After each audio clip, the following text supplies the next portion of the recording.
이 시간 예배 자리로 나오신 여러분에게 주님의 놀라운 평화가 함께 하시기를 축복합니다. 오늘 말씀은 예수님께서 베드로를 제자로 부르시는 장면입니다. 이 이야기는 마태복음과 누가복음에도 나오는데요. 누가복음 저자는 이 이야기를 마태와 마가와는 좀 다르게 소개하고 있습니다. 마태복음, 마가복음에서는 갈릴리 해변으로 지나시다가 시몬과 그의 형제 안드레가 바다에 금을 던지는 것을 보시고 예수님께서 나를 따라오너라 내가 너희로 사람을 낚는 어부가 되게 하리라 말씀하시니 그들이 그물을 버려두고 예수님을 따라갔다라고 되어 있습니다. 누가복음은 이 장면을 조금 더 자세하게 설명을 하고 있는 거예요. 1절 3절에 의하면 예수께서는 게네사렛 호숫가, 우리가 잘 아는 갈릴리 해변에서 사람들에게 하나님의 말씀을 전하고 계셨고 사람들이 몰려들어서 예수님을 밀칠 정도가 되었다라고 되어 있습니다. 그러자 호숫가에서 고기잡이를 마치고 그물을 씻고 있던 어부들의 배에 올라타셨는데 그 배가 바로 시몬, 베드로의 배였다는 거예요.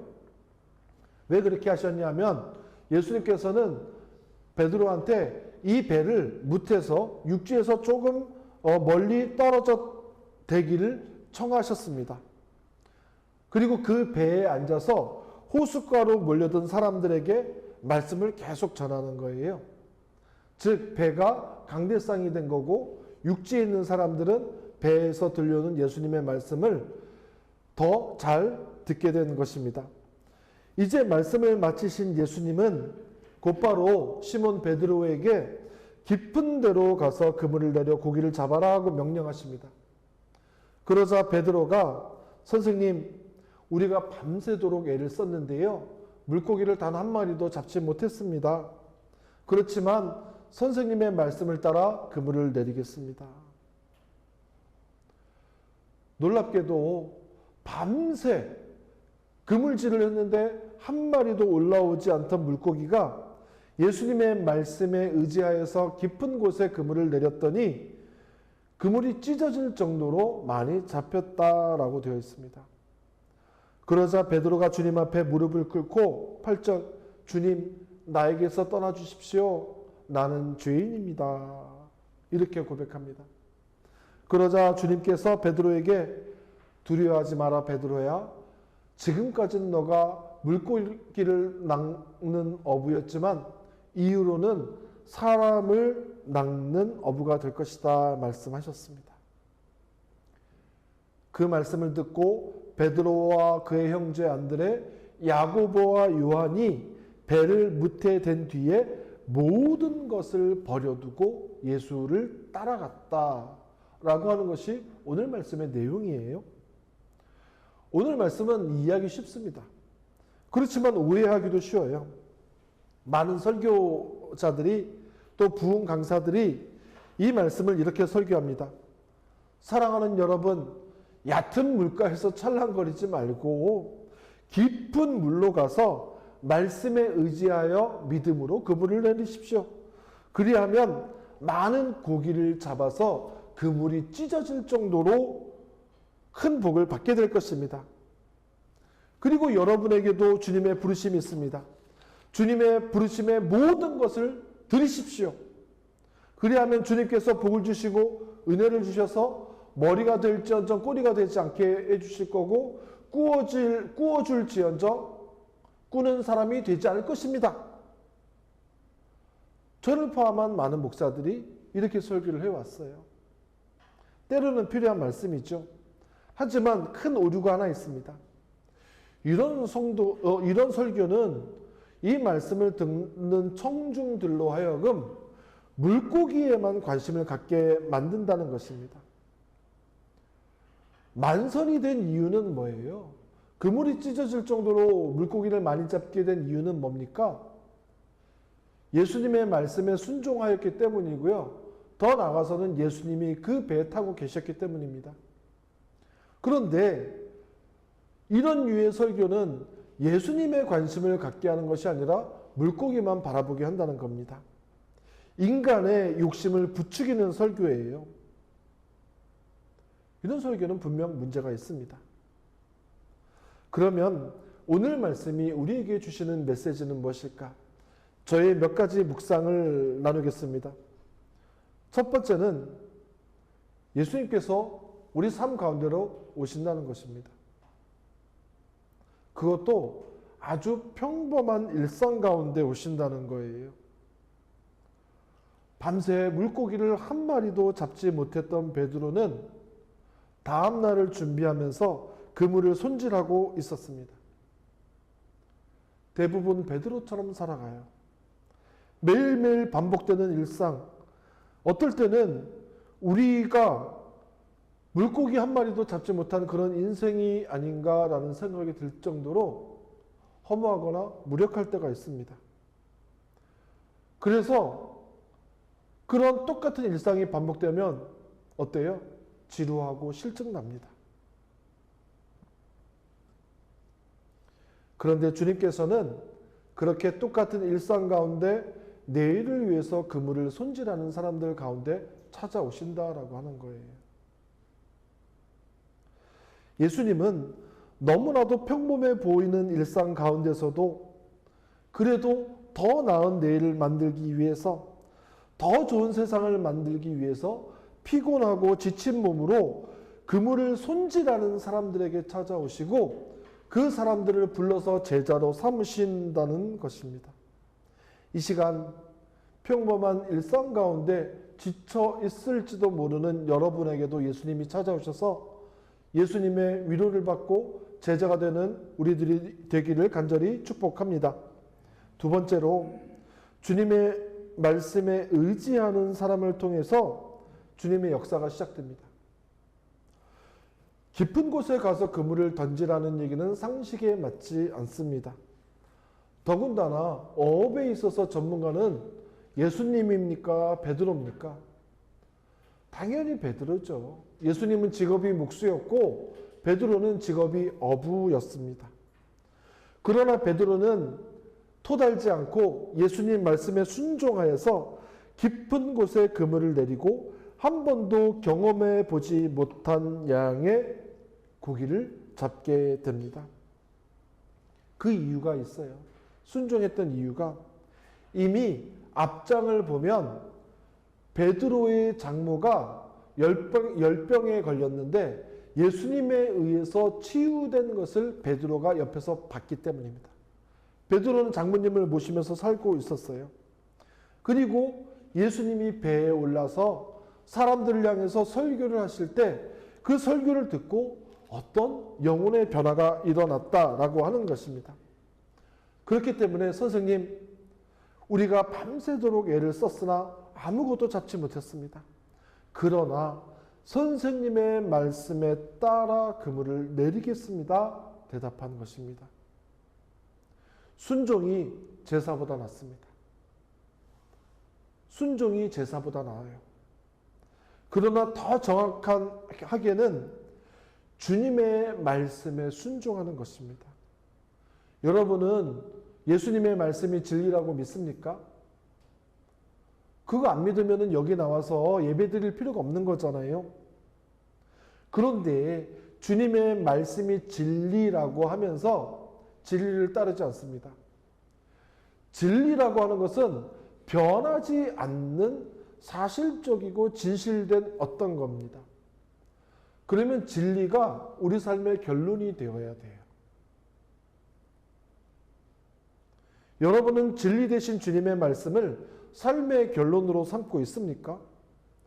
우리는 인생에서 대부분의 결정을, 아니 가장 중요한 결정마저도 주님의 말씀과는 상관없는 선택을 할 경우가 많습니다.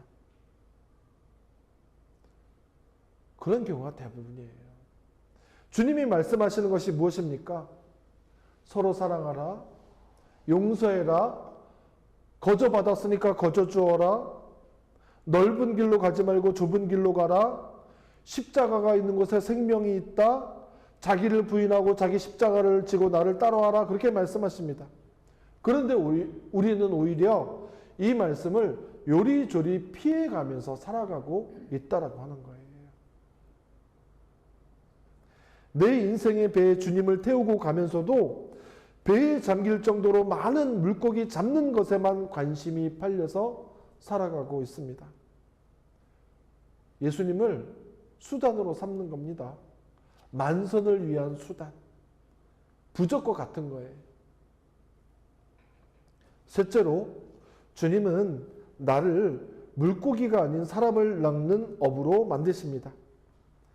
베드로는 나름대로 주어진 일과 환경에서 성실하게 살아왔던 사람입니다.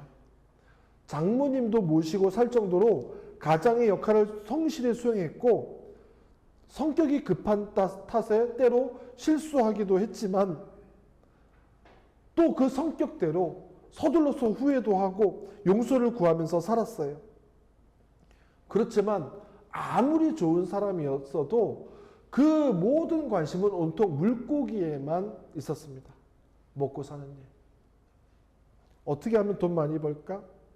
어떻게 하면 조금 더 좋은 집에 살까? 어떻게 하면 좋은 차 탈까? 그것에 관심하면서 사는 사람들은, 물고기에 관심해서 사는 사람들은 그날의 어획량에 따라서 일희일비합니다. 맞잖아요. 주식이 오르면 기분이 좋다가 주식이 떨어지면 초상집입니다. 코인이 오르면 기분이 좋다가 코인이 떨어지면 그날은 기분이 왠지 안 좋아요.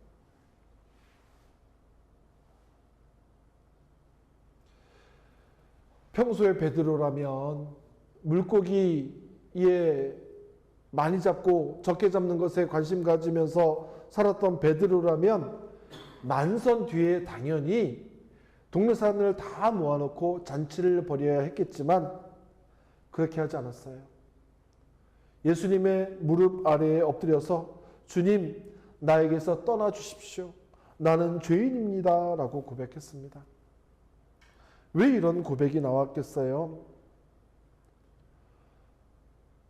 만선의 기적적인 현상에 빠져 있다가 금방 알아차린 거예요. 아, 이 만선의 원인은 예수님이구나.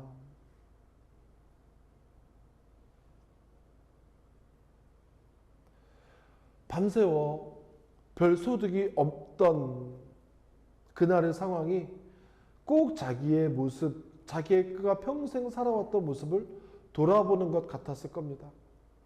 내가 뭐 한다고 이렇게 열심히 살았지?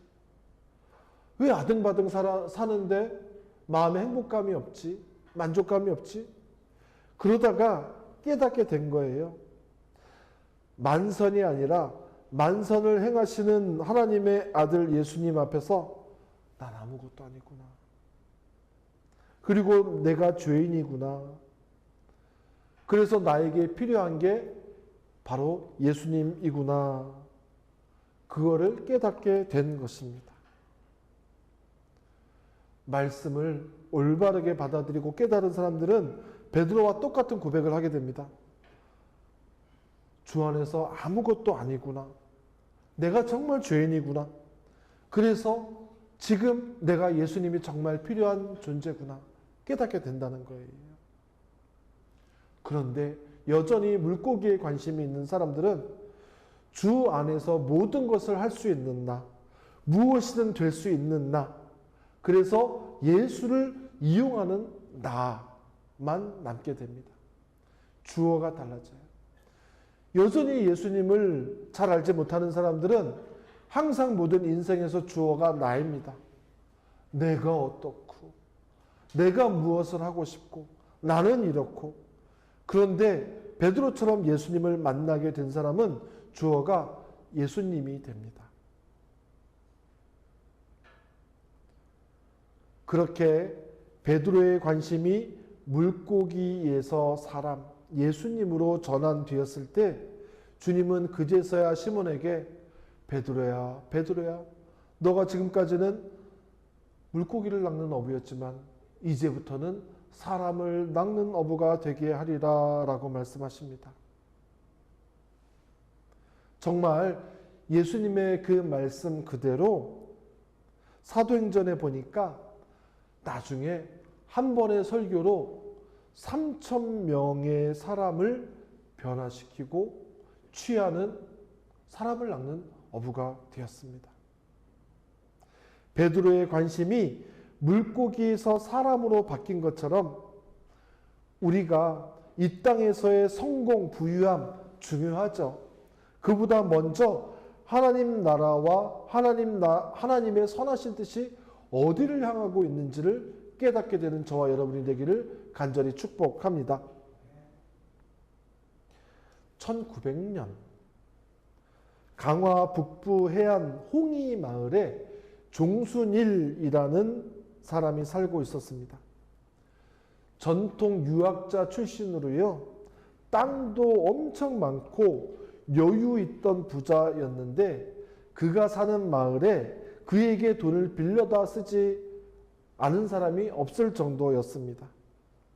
그런데 그가 마을 훈장 박능일이라는 사람이 먼저 예수를 믿고요, 그 박능일이 복음을 전해서 이 종순일이라는 사람이 예수님을 믿게 되었습니다. 어느 날 이 종순일이 성경을 읽다가 마태복음 18장에 나오는 용서할 줄 모르는 무자비한 종의 비유를 읽게 되었습니다. 임금에게 1만 달란트를 빚진 사람이 있었는데 그 임금이 1만 달란트를 다 탕감해 줘요. 그런데 그 신하가, 탕감받은 신하가 집으로 가다가 자기에게 100데나리온 빚진 사람을 만나서 그의 빚을 탕감해 주지 않고 옥에 가두게 됩니다. 그 사실을 한 임금이 화를 내면서 그를 다시 잡아서 옥에 가두었다라는 내용이에요. 10억을 탕감받은 사람이 100만 원 꿔준 사람의 빚을 탕감해 주지 않고 그 사람을 옥에 가뒀다라는 얘기입니다.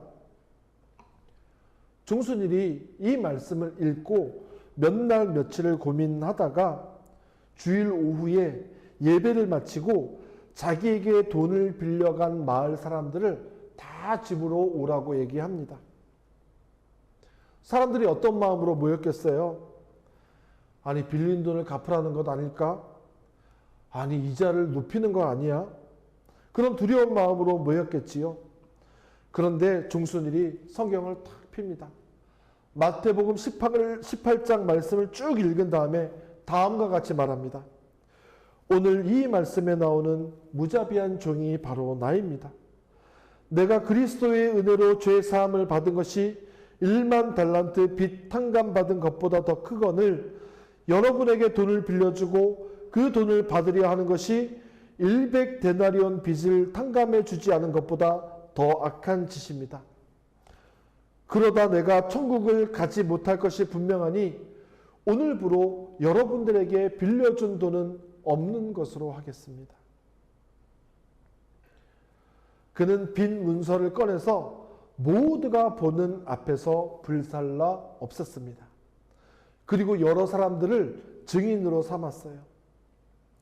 행여나 빚독촉을 받는 것 아닌가 두려운 마음으로 왔던 사람들이 감격하여서 눈물을 흘리고 돌아갔습니다. 요즘 없는 빚도 있다고 우겨서 남의 돈을 빼앗는 세상인데 어찌하여 예수교 하는 사람은 자기 돈까지 버려 남을 도우니 참 이상한 일이다. 이 사건을 계기로 1900년 4월 홍이 마을의 거의 대부분의 마을 사람들이 예수님을 믿게 되었다라고 되어 있습니다. 홍익교회가 지금도 남아있어요. 이곳으로 끝난 게 아닙니다. 종순일은 마태복음 19장 21절에 내 소유를 팔아 가난한 자에게 주고 나를 따라오너라 라는 말씀을 듣고 그게 또 찔렸어요. 자기 재산을 다 처분하여서 교회에 드렸습니다. 그리고 나서 얼마 있다가 누가복음 10장 1절에 예수님께서 제자들을 둘씩 짝지어서 각 지방과 고을에 보내셨다는 말씀을 읽고 어떻게 했는 줄 아세요? 괴나리 보찜을 하나씩 메고 아내와 둘이서 아직 복음이 들어가지 않은 땅끝을 향해서 전도여행을 떠났습니다. 이 종순일에게 땅끝은 강화의 섬이에요. 그 섬마다, 배편도 잘 가지 않는 섬마다 다니면서 복음을 전했습니다. 그 결과 길지, 김촌, 온수, 선두, 너비, 덕진 등의 교회가 설립되었는데요. 지금 가보면 아직까지 그 교회들이 다 남아있어요. 하나님을 만난 사람들은 어떤 신비한 능력을 갖게 되는 것이 아닙니다. 베드로가 예수님을 만나가지고 만선을 행하는 능력을 갖게 된 게 아니에요. 그거보다는 하나님의 뜻에 자신을 완전히 굴복시키는 삶을 살게 됩니다. 왜 그렇게 살겠어요? 내 능력은 분명히 자신이 스스로 한계를 알고 있습니다. 그렇지만 하나님의 능력은 끝없습니다. 전지전능합니다. 나의 능력이 아니라 하나님의 능력을 힘입는 사람이 되기 때문에 기적의 사람으로 살 수 있게 되는 것입니다. 저는 저와 여러분이 사람을 낚는 어부가 되기를 축복합니다. 예전에 이 설교를 했더니 보이스피싱 하는 사람이 되면 되는 거냐라고 누가 얘기를 했지만 사람을 낚는다라고 하는 것이 어떤 거예요? 인간에 대한 애정을 가지고 사람답게 사는 삶으로 모든 이들을 초대하는 것, 이웃에 대한 사랑, 이로써 이루어지는 평화, 이것이 사람을 취하는 것의 내용입니다. 사람을 변화시키는 일을 하게 된다는 것입니다. 여러분은 언제 예수님을 만나셨습니까? 가만히 내가 처음 예수님을 만나셨을 때를 한번 생각해 보세요. 주님께서는 왜 내 인생에 찾아오신 겁니까? 주님께서는 왜 내 병을 고쳐주신 거예요? 주님께서는 왜 나를 경제적인 어려움에서 구해주신 겁니까? 주님께서는 왜 내 소원을 들어주신 겁니까? 주님께서 왜 나에게 물고기를 많이 잡게 해주신 걸까요? 이제는 물고기가 아니라 사람을 취하는 삶, 사람을 변화시키는 삶을 살라고 우리에게 그런 기적을 허락하신 것 아닐까요? 내 욕망을 따라서 사는 것이 아니라 하나님의 뜻을 따라 살아갈 수 있는 저와 여러분이 되기를 간절히 축복합니다. 사람을 낚는 어부로 여러분을 초대합니다. 그 길에 우리가 함께 걸어가기를 축복합니다. 우리 잠시만 말씀을 기억하면서 묵상하며 기도하겠습니다. 주님, 내가 정말 사람을 낚는 어부가 되겠습니다. 이제 우리 삶에 관심을 바꾸겠습니다. 우리 잠시만 말씀을 생각하며 묵상으로 기도하겠습니다.